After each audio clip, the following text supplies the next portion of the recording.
Hi friends, welcome to the Mainti's Veg Recipes. Chapati ರೊಟ್ಟಿ ಇಂಥವಕ್ಕೆಲ್ಲ ಒಂದು sides ಆಗಿ ಒಂದು ಸೂಪರ್ ಆಗಿರ್ತಕ್ಕಂಥ ಪಲ್ಯ ರೆಸಿಪಿಯನ್ನು ಮಾಡಿ ತೋರಿಸ್ಕೊಡ್ತಾ ಇದ್ದೀನಿ. ಬೀಟ್ರೂಟ್ ಪಲ್ಯ ತುಂಬ ಚೆನ್ನಾಗಿರುತ್ತೆ. ಈ ಬೀಟ್ರೂಟ್ ಪಲ್ಯ ರೊಟ್ಟಿ ಜೊತೆಗೆ ಬೆರೆಸ್ಕೊಂಡು ತಿನ್ನೋಕ್ಕೆ ತುಂಬಾ ಅದ್ಭುತವಾಗಿರುತ್ತೆ. ಹಾಗೆ ಚಪಾತಿಯೊಂದಿಗೂ ತುಂಬಾ ಚೆನ್ನಾಗಿರುತ್ತೆ. ನೀರು ದೋಸೆಗೂ ಸಗದಾಗಿರುತ್ತೆ.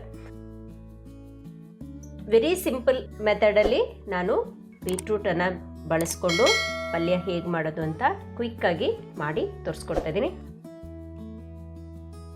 ಹಾಗಾದರೆ ಬನ್ನಿ ವಿಡಿಯೋ ನೋಡ್ಕೊಬರೋಣ. ಇಲ್ಲಿ ಚಿಕ್ಕ ಚಿಕ್ಕ ಬೀಟ್ರೂಟನ್ನು ನಾನಿಲ್ಲಿ ತಗೊಂಡಿದ್ದೀನಿ. ಅರ್ಧ kg ಆಗುವಷ್ಟಿದೆ. ದೊಡ್ಡದಾದರೆ ಒಂದು 2 ದೊಡ್ಡದು ಯೂಸ್ ಮಾಡ್ಕೋಬೋದು. ಇವಾಗ ಇದನ್ನ 2 ಭಾಗನ ಈ ರೀತಿಯಾಗಿ ಕಟ್ ಮಾಡ್ಕೋಬೇಕು.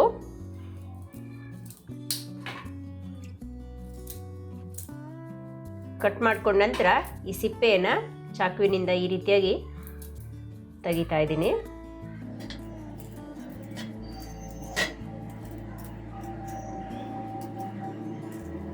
ಪೀಲರ್ ಇದ್ದರೆ ಪೀಲರಿಂದನೂ ನೀವು ಈ ಸಿಪ್ಪೆಯನ್ನು ತೆಗಿಬೋದು.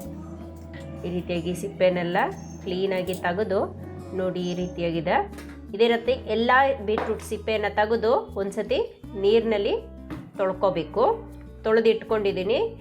ತೊಳೆದ ನಂತರ ಕ್ರೇಟರ್, ಈ ದೊಡ್ಡ ತುರಿಯುವ ಹಂತ ಇದಲ್ವಾ, ಅದನ್ನ ತಗೊಂಡು ನಾನು ಈ ರೀತಿಯಾಗಿ ಚೆನ್ನಾಗಿ ತುರ್ಕೋತಾ ಇದ್ದೀನಿ. ಆಲ್ಮೋಸ್ಟ್ ಎಲ್ಲ ರೆಡಿಯಾಗಿದೆ. ಓಕೆ, ಇವಾಗ ಬೀಟ್ರೂಟನ್ನು ತುರ್ಕೊಂಡಿದ್ದೀನಿ. ನಂತರ ಇವಾಗ ಒಂದು ಪಾತ್ರೆ ಕಾಯಕ್ಕಿಟ್ಟು 1/4 ಟೀ ಸ್ಪೂನಷ್ಟು ಎಣ್ಣೆಯನ್ನು ಹಾಕೋತಾ ಇದ್ದೀನಿ. ಎಣ್ಣೆ ಕಾದ ನಂತರ ಸಾಸಿವೆ 1 ಟೀ ಸ್ಪೂನ್.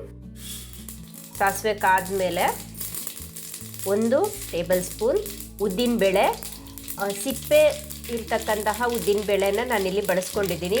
ನೀವು ನಾರ್ಮಲ್ ಆಗಿರ್ತಕ್ಕಂತಹ ಉದ್ದಿನಬೇಳೆನ ಹಾಕ್ಕೋಬೋದು. 1 ಟೀ ಸ್ಪೂನಷ್ಟು ಕಟ್ ಮಾಡಿರುವ ಶುಂಠಿ,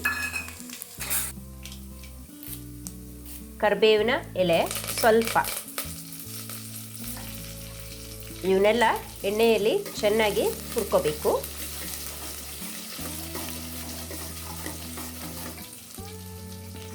ಎರಡು ಹಸಿಮೆಣಸಿನ್ಕಾಯಿಯನ್ನು ಹಾಕ್ಕೊಂಡಿದ್ದೀನಿ. ಇದನ್ನು ಒಂದು ಸ್ವಲ್ಪ ಎಣ್ಣೆಯಲ್ಲಿ ಹುರ್ಕೋತಾ ಇದ್ದೀನಿ.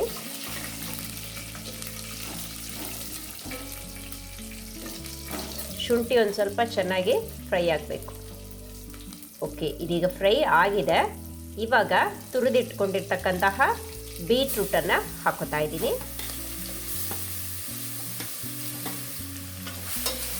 ಈಗ ಚೆನ್ನಾಗಿ ಎಣ್ಣೆಯಲ್ಲಿ ಒಂದು ಸ್ವಲ್ಪ ಬೀಟ್ರೂಟು ಚೆನ್ನಾಗಿ ಮಿಕ್ಸ್ ಆಗೋಂಗೆ ಕಲಿಸ್ಕೊಳ್ಳಿ. ಇದೊಂದು 2ರಿಂದ 3 ನಿಮಿಷ ಎಣ್ಣೆಯಲ್ಲಿ ಹಾಗೇ ಹುರಿಬೇಕು. ಹುರಿದ ನಂತರ ಅರ್ಧ ಟೀ ಸ್ಪೂನಷ್ಟು ಪುಡಿ ಉಪ್ಪನ್ನು ಹಾಕೋತಾ ಇದ್ದೀನಿ. ಹಾಕ್ಕೊಂಡು ಚೆನ್ನಾಗಿ ಕಲಿಸ್ಕೋಬೇಕು.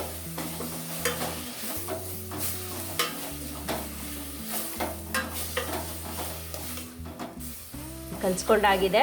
1 ಕಪ್ಪಷ್ಟು ನೀರನ್ನು ಹಾಕೋತಾ ಇದ್ದೀನಿ. ಒಂದ್ಸತಿ ಮಿಕ್ಸ್ ಮಾಡಿ ಮುಚ್ಚಳ ಮುಚ್ಚಿಬಿಟ್ಟು 5ರಿಂದ 6 ನಿಮಿಷದವರೆಗೆ ಕಡಿಮೆ ಉರಿಯಲ್ಲಿಟ್ಕೊಂಡು ಬೇಯಕ್ಕೆ ಇಡಬೇಕು. ಇದೀಗ ನೋಡಿ 5ರಿಂದ 6 ನಿಮಿಷ ಆಗಿ ಚೆನ್ನಾಗಿ ಬೆಂದು ಬಂದಿದೆ. ಬಣ್ಣ ಚೇಂಜ್ ಆಗಿದೆ ನೋಡಿ. ಆಲ್ಮೋಸ್ಟು ನೀರೆಲ್ಲ ಇಂತ ಬಂದಿದೆ. ಈಗ ಬೆಂದಿದೆ. ಒಂದ್ಸತಿ ಚೆನ್ನಾಗಿ ಕಲಿಸ್ಕೋಬೇಕು. ಈ ಟೈಮಲ್ಲಿ ಉಪ್ಪು ಏನಾದರೂ ಬೇಕಿದ್ದಲ್ಲಿ ನೀವು ಹಾಕ್ಕೋಬೋದು. ಈಗ ಕೊತ್ತಂಬರಿ ಸೊಪ್ಪನ್ನು ಕೊನೆಯಲ್ಲಿ ಹಾಕೋತಾ ಇದ್ದೀನಿ ಕಟ್ ಮಾಡಿಕೊಂಡು. ಹಾಗೆ 1 ಟೇಬಲ್ ಸ್ಪೂನಷ್ಟು ಕಾಳು ಮೆಣಸಿನ ಪುಡಿ, ಹಾಗೆ ಅರ್ಧ ಹೋಳಷ್ಟು ನಿಂಬೆ ರಸ ಹಾಕೊಂಡ ನಂತರ ಸ್ಟವನ್ನು ಆಫ್ ಮಾಡ್ಕೊಬಿಡಿ. ಆಫ್ ಮಾಡಿಕೊಂಡು ಚೆನ್ನಾಗಿ ಕಲಿಸ್ಕೋಬೇಕು.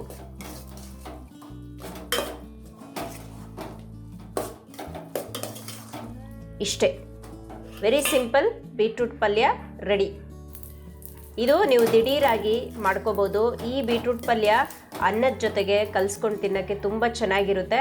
ಹಾಗೆ ರೊಟ್ಟಿ, ಚಪಾತಿ ಇಂಥವಕ್ಕೆಲ್ಲ ಸಖತ್ತಾಗಿ ಸೂಟ್ ಆಗುತ್ತೆ. ನೋಡ್ಕೊಂಡ್ರಲ್ಲ ಫ್ರೆಂಡ್ಸ್, ಎಷ್ಟು ಸುಲಭವಾಗಿ ಬೀಟ್ರೂಟ್ ಪಲ್ಯನ ಮಾಡ್ಕೋಬೋದು ಅಂತ. ನೀವು ಕೂಡ ಖಂಡಿತವಾಗ್ಲೂ ಈ ಮೆಥಡಲ್ಲಿ ಟ್ರೈ ಮಾಡಿ, ಅದ್ಭುತವಾಗಿ ಬರುತ್ತೆ. ಹಾಗೆಯೇ ಈ ರೆಸಿಪಿ ನಿಮಗೆ ಇಷ್ಟ ಆಗಿದ್ರೆ ಒಂದು ಲೈಕ್ ಕೊಡಿ, ಹಾಗೆ ಎಲ್ಲರಿಗೂ ಶೇರ್ ಮಾಡಿ.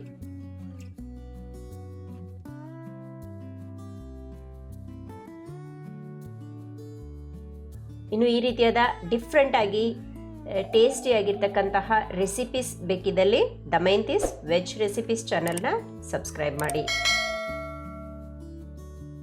ಮತ್ತೊಂದು ಹೊಸ ವಿಡಿಯೋದೊಂದಿಗೆ ಮತ್ತೆ ಸಿಗ್ತೀನಿ. ವಿಡಿಯೋ ನೋಡಿದ್ದಕ್ಕೆ ಧನ್ಯವಾದ.